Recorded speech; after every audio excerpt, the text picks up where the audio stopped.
didn't know I had a meeting today. You got practice, you got meetings. Questionable PR today. PR staff's slack. Yeah, too. They were at lunch too. It's your rainy day. So, not yet to the end of the preseason, but obviously inching closer to regular season. What you'd like to see, how the guys in these last two preseason games change at all as you get closer? No, I mean it's kind of on a case-by-case basis, just using these games to get as much out of it as possible for the guys that have, kind of a larger body of work. Lou Dort, it's really just about readiness, get him what he needs from a rhythm standpoint, conditioning standpoint, and just get him ready. And then there's other guys where these reps are like, really valuable. Not that they're not for Lou, but different purpose, developmental purposes, and we're trying to just kind of take it a game at a time, player at a time, get the most out of it that we can. Sort of talked about this yesterday, short off season and just different things. This is obviously a new situation for you as well. Did you consult with, Chip? He's been around some situations. Do you sort of like go to the well to try to sort of see like how should we best approach this? What do we do in these situations? Yes, we definitely are open-minded, humble enough to ask other opinions, but at the same time, trying to stay within like our philosophical bounds. There's a lot of situations the last few years that have been new territory for us that we've kind of just relied on our principles and our intuition more so than, because everybody's situation is different. You can ask about other teams or other sports or other coaches, but it's not this team at this time in this organization, and so it's a combination of the two.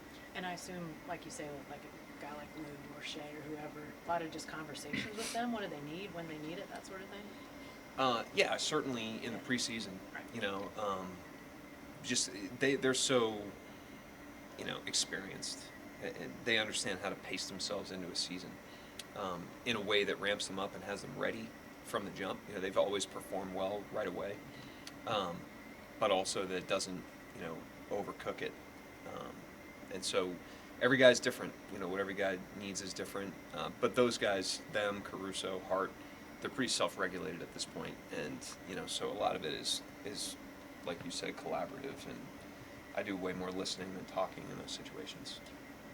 In the past few days, you mentioned with AJ that there's a lot of potential for him defensively with the weight that he's added. Is there anything specific, like fundamentally, you want to see him improve on? A lot of it is he's always been competitive. He's always been pretty physical. He's always played hard. He's got high intellect. And so a lot of it is just like let the physical catch up and let the pictures catch up. Let the game slow down for him, and then see where that leaves us.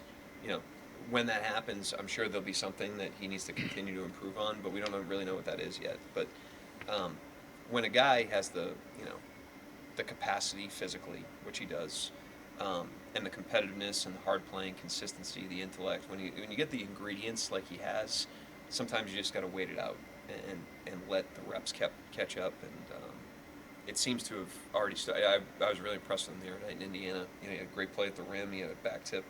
And he was in all the right spots, encouraging signs.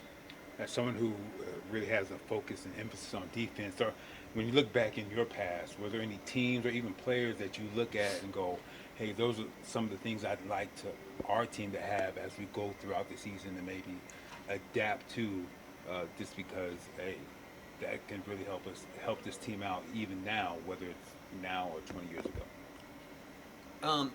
I try to really meet every team where they are. Every team's different. Every team has different strengths and vulnerabilities, and that changes. Sometimes with the lineup you put on the court. You can have different strengths based on what lineups you have out there. So even within your team, there's kind of subcategories that we try to lean into. But I try not to compare us to anybody else. I just try to meet the team, like I said, where it is, and accept the strengths that this team has and try to leverage those strengths, try to mitigate the weaknesses that we have, and do that on a continuous basis through the course of the season. But I found, the more you try to do something other than, be present with this team, usually you end up off track. At the beginning of training camp, you guys had some different coaching staffs come in from different colleges, and you mentioned learning different things from like different sports and stuff like that. Is there anything in particular you can point to as sort of out of the box of like a sport people wouldn't expect that you learned something from? I just think, yeah, but that stuff gets sensationalized. We have a bunch of curious people. We try to learn from as much as we can.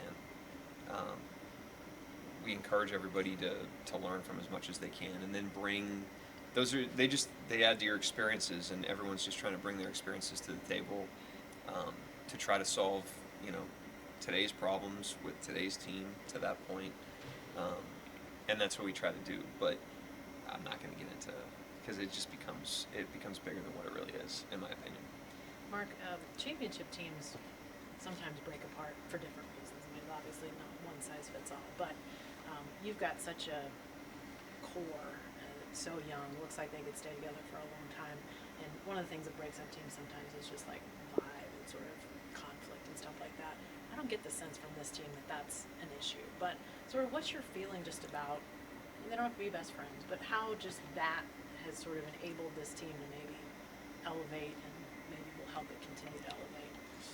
I mean, the team's always had just a great, chemistry on the court, off the court, and like I said yesterday, somebody asked about K. Rich, like in the competitive situations too, half times, timeouts, team's always had a great, chemistry and respect for one another and all that. I again wouldn't. We try not to assume anything.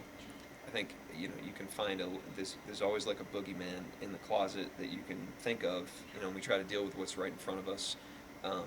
But what I would also say is like part of what makes these teams that are together for a long time viable and stronger is also like conflict and adversity.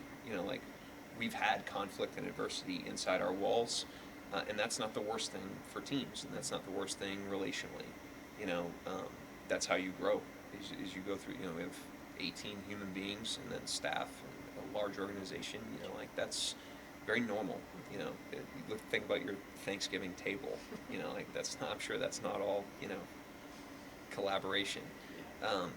And so I'd say we have great chemistry, great collaboration. But part of that is the honesty and the respect to disagree sometimes and to have some conflict and to work through that. So we'll face adversity this season in some way, shape, or form. We don't know what it'll be and when it'll happen, but when it does, it's an opportunity for us to get stronger, and that's what happens with these teams that are together for a long time is they grow from those things, and that'll be our challenge when we face those things. I'm not asking you to like pull back the curtain and tell us about the conflicts you had, but in those situations, do you find yourself trying to shepherd, or do you go hands off and allow the guys to navigate, or what's been your? It's every situation's different. Okay. Sometimes I'm involved in them, so I'm not necessarily shepherding when I'm in, but I mean, I don't want to overblow it either. It's just, I think the point is it's a natural thing that happens with teams. And those are natural adversities. There's 82 games. They're all emotional. Everyone's ambitious. Everyone's competitive. Everybody is different. And so, again, every time there's an adversity, no matter what form it takes, it's either a threat or an opportunity, and we try to look at them all as an opportunity so that we get stronger regardless of what experiences we're having together. Anything else? Thanks, Coach. Yep, Thanks, thank Mark. you. Back to lunch. All right.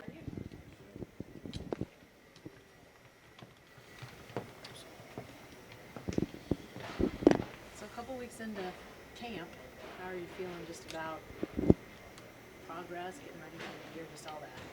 I feel good. I feel like as a team, we're a lot better than we started at. We came into training camp looking one way. I feel like we've got better over the weeks, so that's a plus. What did you do differently in the offseason? Has it impacted how you've personally felt out here during camp? With the short off season, it was a little different. I focused more in the weight room rather than on the court, since I had a shorter time to work on everything. So that's what I think. Do you feel like that was, now that you're back in practice, do you feel like you made the right decision to do it that way? Definitely, I feel stronger out there. that's something that I feel like I lacked last year. So that was the most important part for me.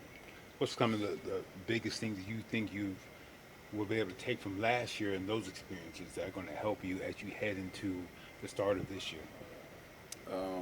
I say just being more physical, offensively. That's something that I lacked last year. I wanted to get better at that in the offseason, so something that I'm working on. How do you do that in the offseason? What do you work on to improve in that area? Just getting stronger. That's one of the main things. You build strength, you build confidence, so that's what I did. So you're going to go out there and be a bully now? You're going to bully people around? You can say Probably yeah. not. They're also NBA players too, and they work on their game just as much as I do. So. Mark mentioned with the preseason, it's been a good opportunity for you without the more established guys out there that you can handle the ball a little bit more. How have you seen that help you so far? It just, reps, in-game reps are definitely good for later down the road. So just trying to make the most of the opportunity. He also complimented how you're attacking the rim a little bit more. Was that like a point of emphasis over the offseason? How do you sort of like go about, I guess, prepping for that? Like I said, just getting stronger. I'm able to, get through the gaps easier, be able to play through bumps better. So I'm taking steps in the right direction. Lou's a guy that is sort of in the same realm as you are when it comes to the defense. He has talked in past years about what he's done to improve strength and flexibility and all that sort of stuff. Who do you take cues from? Or do you just go in the weight room and say, I'm going to lift more than I ever did before? Like, what do you do? No, I have coaches that put together workouts for me, and I feel like they have the best interests. We have a common goal, so whatever they have lined up for me, that's what I'm doing. Did you do anything unique to try to increase strength? I know, like, Lou talked one offseason, he did, like, jujitsu or something crazy like that. Did you do anything like that? Nah, I'm not doing none of that. I was just in the weight room getting better. What have been your early impressions of Brooks as another guy who's sort of trying to add to the defensive lineage of other guards like you guys? He plays very hard, which is something that we all have in common, so he fits in on that aspect.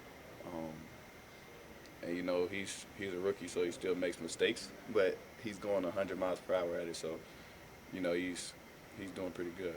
Are there any guards from the past, especially defensively, that you think, hey, that you're able to pick some of their game from and add it to yours, maybe like a Gary Payton or someone like that you say, hey, I like what he does, maybe I can add that to my game? No, not right now. I'm just trying to be the best version of me, honestly.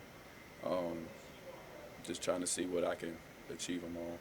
AC has pointed out plenty of times about how special you are as a shot blocker on jump shots. Is that something that you really worked at? How much is that just instincts and just natural?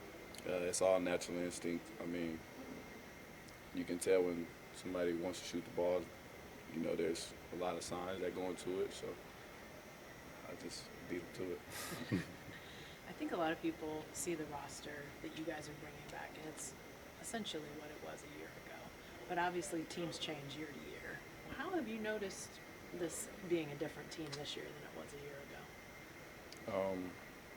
Having Tote back, that's a change in our roster. Brooks, adding him, even though we do have a lot of the same players as last year, that helps the team, in different ways. What about just the mental or whatever approach of you guys who were such a part of last year? I mean, I assume that a year ago you weren't standing here as an NBA champion. Now you are. You didn't. You hadn't been through the playoffs like you did last year. Like, does any of that change sort of the mentality or vibe around this bunch? Not at all. I mean, yes, we know what it takes to win, but we knew that we had to start 0-0, and that's where we're at now. So we're starting with a clean slate. It's a new year, and we're leaving that in the past. Anybody else? Thank you, Cason. Thanks, Thanks. Jason.